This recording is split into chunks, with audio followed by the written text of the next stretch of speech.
Hej, välkommen till Backlash.fo och idag så får vi göra påskaslum. Och jag har finns med lum från Söstrarna Gröna till också till bästa som jag vet och till vilka koreaner.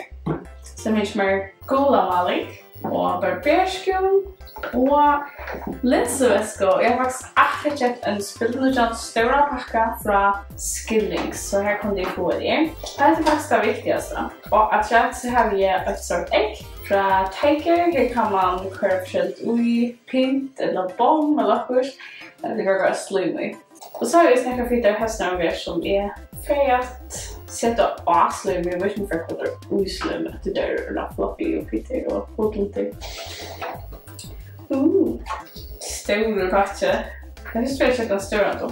Sen har vi en skaj och en skal. Så här är mega spännande. Jag ångrar det påskaslum för det är väldigt spännande. Det är faktiskt som flera tecknadsbord om. Det är ganska stort påskaslum. Och sjålande slum är genialt. Vi får göra allt det där i skalen.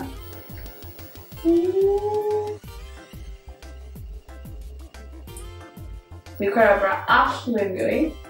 Jag har snarare som att säga att lum är farligt, men jag hade inte att det är farligt så jag hade inte. Så tar man allergisk för det än lum. Okej, så jag kanske alltid ut. Jag fyller nästan alla skalan. Oops. Jag tar några mindre som skicka.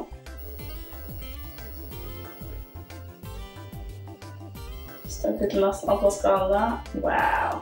Jag kan säga gula malibu. Hur så gott ska detta vara? Det är så spårningen. Kan det vara gott?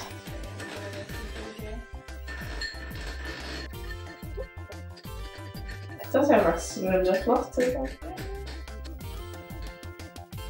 Okej, så det blir väldigt gott. Och det här som ska förklara vi är barberskum. Jag vet här, gelett från mus. Matfotgaskum. Det luktar så väl.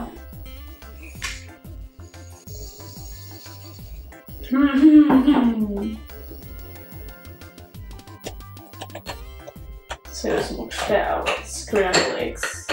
Okej, så jag finns den också tjocka versionen av lumnon som är gott. Så är det som är mest spännande. Det är kvar linseväskor i och pizza som kläder. Jag slängde ut det på sättet. Så jag bara göra.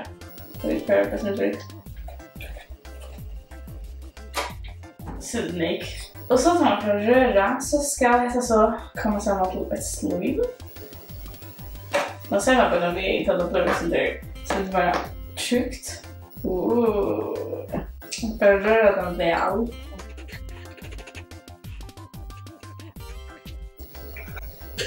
Så kan man bara se mer ui och man ska faktiskt börja röra själv inte så lätt ui en lite slätt skala.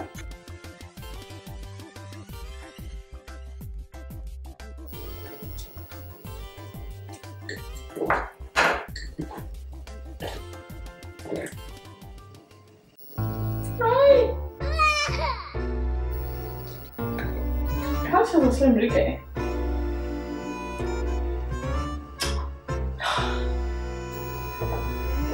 Okay, här är min påskaslum. Ja, så det är okej. Men här fick vi extra spännande. Det blir mega fluffy och svalligt. Jag tror att jag ska få ett lite kanske.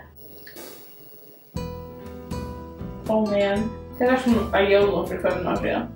Det är som det är. Jag hade faktiskt också malen när jag gjorde det. Avhållers, men för det här hade jag exakt för att stega från och att göra påskaslum, så vi får stadig att göra påskaslum. Vi ska ha påskaslum. Gosse är för att göra det här. Jag får först att vaska mina fingrar så får vi att fortsätta. Okej. Ja, här kixar jag totalt, men det gör inte. Jag har faktiskt att den också pet och jag hade också en för första oj, detta edgen. Kanske inte så gott att spela vid, men kanske där kan vara pint.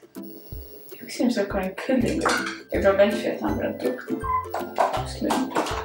Okej, så min kullingar som jag har köpt är således och jag ser en lilla och en är gul och en är grön och en är orange och en är blabber men han är ju 20. Så det som jag gör är att jag tar ögonen helt här så har jag stöpt det varje oj.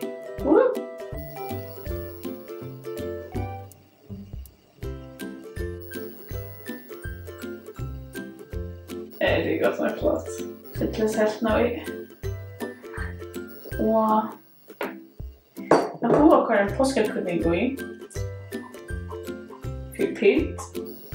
Och så gör man till. Kanske är det smash och sish för det alltid är så.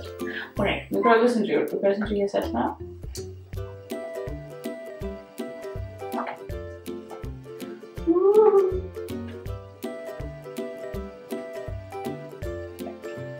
Det är så smakfullt.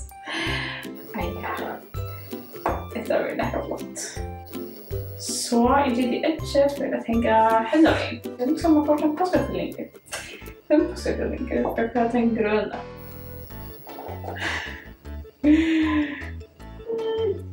Då blir det just after. Okej, nu blir det så att jag här. Så jag ska ta ständer och det är ett just limon. Det är gott. Vi får köpa så. Så för att lära detta after också varje med kött. Ja. Och då är det gott som är.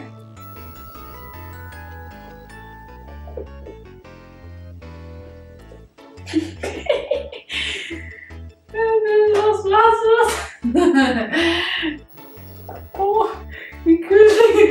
vilken kullinggrön. Okej. Tillbaka så jag syns till. Jag hade uttakat det rött. Okej. Oh man. Okej. Edge är inte lucka än nästan. Okej, jag måste bara vaska edge. Okej. Edge är nu vaska och kan hängas upp. Det är så ett ägg fullt av slim. Det är faktiskt en mörk just nu. Det här rycker väl. Men ja, så ser det först. Ja, det är ganska flott ägg. Så vi är nog snäck som är nog så cool. Ja, kanske man kan bruda lite pint och standen hänga upp. Eller bara som lagt till som färdiga och glada allt. Så vi får vända den släppen med det här. Och så har vi att se att vi har påskaslöjn. Tack för att du har varit i den här spel. Hvis jag vill switcha time-slöjn rickar så är det 2 andra videos med vi glömmer slöjn pink-slöjn här rickar. För att andra video här i slöjn på det inte rickar men det var också så att jag tar av jobbet.